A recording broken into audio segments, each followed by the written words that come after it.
মাজুলী ভকত চাপৰিত তীব্ৰ গৰাখহনীয়া। এনেকুৱা পৰিস্থিতি জীৱনত দেখি পোৱা নাই, বুজিছা নাই? দেখিছানে বছৰীয়া বহু আনিলে হৈছে। ব্ৰহ্মপুত্ৰৰ খহনীয়াৰ ভয়ংকৰ ৰূপ ১ নং পদুমণিত। ইবাৰ ৰাতি যে ঘৰ ভাঙিব লগা হৈছে, কি হৈছে মানে পৰিস্থিতি? নিশাৰ ভিতৰতে ১৫০ মিটাৰ যা যায়। ব্ৰহ্মপুত্ৰৰ খহনীয়াত জিতেন শইকীয়া নামৰ এজন লোকৰ ভেটিও যা যায়। খোৱা দোৱা লাগে পৰিয়ালটোৰ। স্থানীয় লোকে পৰিয়ালটোক নিশাই উদ্ধাৰৰ প্ৰচেষ্টা চলায়। জিতেন শইকীয়াৰ শাৰীৰিক অসুস্থতাৰ বাবে বাট পথৰ দুৰাৱস্থাৰ বাবেই নিশা খহনীয়াৰ স্থানতে কটাবলগীয়া হয় পৰিয়ালটো। আতংকিত হৈ পৰিছে এতিয়া স্থানীয় ৰাইজ। বৰ্তমানলৈকে কোনো ধৰণৰ ব্যৱস্থা গ্ৰহণ কৰা নাই জিলা প্ৰশাসনৰ তৰফৰ পৰা। মানুহ আহিছে মানে এতিয়া আহিলো মানে কি গৰাখহনীয়া চব দেখিলে একদম ভয় লগাও। গৰাখহনীয়া এই ভকত চাপৰি ১ নং পদুমণিত বিশেষত মানে এইখিনি কেইবাঘৰ মানুহ এতিয়া পটাপত উঠিব লাগিব। গাঁও গোটেই মানে আমাৰ গোটেই ৰাইজে আহিছে, গাঁও গোটেই ৰাইজ আছে ইয়াত। গোটেই ৰাইজে এতিয়া কি হ'ব কি নহ'ব ইয়াতো কোনো উপায় নাই আৰু। ধাৰ কেনেকৈ বৈ আহিছে, ধাৰ অতি কম আৰু ইয়াতকৈ মানে কি হ'ব এতিয়া ৰাতি এইটোৱে এটা ডাঙৰ চিন্তা হৈ আহি পৰিছে।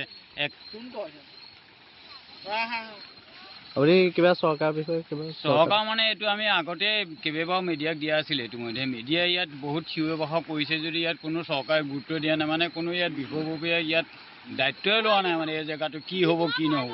আজি মানে দেখি এতিয়া বৰ্তমান ৰাতি ৮টা বাজিছে। এই ৮টা বজাৰ সময়ত যদি এনেকৈ খহায় হয়তো আমি এই 12টা 1টালৈ এই জেগা নাথাকিবগৈ, শেষ হৈ যাবগৈ মানে এনেকুৱা হৈছে। চৰকাৰৰ অৱহেলা খাতিৰত আজি এই গৰাখহনীয়া এনেকৈ উত্তপ্ত পৰিস্থিতি হ'বলগীয়া হৈছে। গাঁৱৰ সকলো ৰাইজ আহিছে, গোটেই ৰাইজে ইয়াত ভৰপূৰ হৈ আছে। গোটেই আঁৰে নদীৰ শব্দ শুনিছে নহয় কেনেকৈ আহিছে গোটেই ৰাইজ। মানে ৰাতি নহয় সন্ধিয়া 7মান বজাৰ পৰা এনেকুৱাকৈ গৰা খহাই মানে একেবাৰে মানে ঘৰলৈ এয়া বেছি দূৰ নাই, মানে 2 লগি 3 লগিমান আছে। ইফালে মানুহজন পেৰালাইচিছ, বিচনাত পৰি থকা এনেকুৱা অৱস্থা আমাৰ হৈ গৈছে। মানে কি কৰিম কি মেলিম একো পাৰ নোপোৱা হৈ গ'লোঁ। মানে একো পাৰ নোপোৱা হৈ তেনেকুৱাতে এতিয়া মানে ৰাস্তা পদূলিও গোটেই বোকা পানী এনেও নিব মেলিব সুবিধা নাই, কোনো একো কৰিবৰ কাৰণে মানুহ নাই। মোৰ যিটো অৱস্থা হৈছে মই মানে কৈছোঁ নহয়, মই মানে জীয়াই থকা প্ৰাণৰ সংশয় হৈ গৈছে মানে মোৰ এনেকুৱাখিনি অৱস্থা মোৰ। তাকে এতিয়া মানে প্ৰশাসনলৈ হওক চৰকাৰলৈ হওক মানে মই অনুৰোধ জনাইছোঁ যেন মোক এই বিপদৰ পৰা মানে ৰক্ষা কৰক। খোৱাৰ ব্যৱস্থা এতিয়ালৈকে বৰ্তমান কৰা নাই, কাৰণ গৰাটো আজি এসপ্তাহমানৰ পৰা অলপকৈ খহিয়ে আছে। উজনি ছাইডে ভাটি ছাইডে এনেকৈ কৰি খহিয়ে আছে, কিন্তু কোনো প্ৰশাসনিক বা কোনো হেৰিয়ৰ মানুহ নাই। স্থানীয় বিধায়কজনে তেনেকৈ খা খবৰ লোৱা নাই। আজিয়ে গাঁওবোৰ আহিছে আৰু আমাৰ কোনো নাই, একো নাই, মাটি নাই বাৰী নাই। এতিয়া কেনি যাম কি কৰিম একো ভাবিবই পৰা নাই, একো গমেই পোৱা নাই আৰু কিনো হ'ব কিনো মেলিব।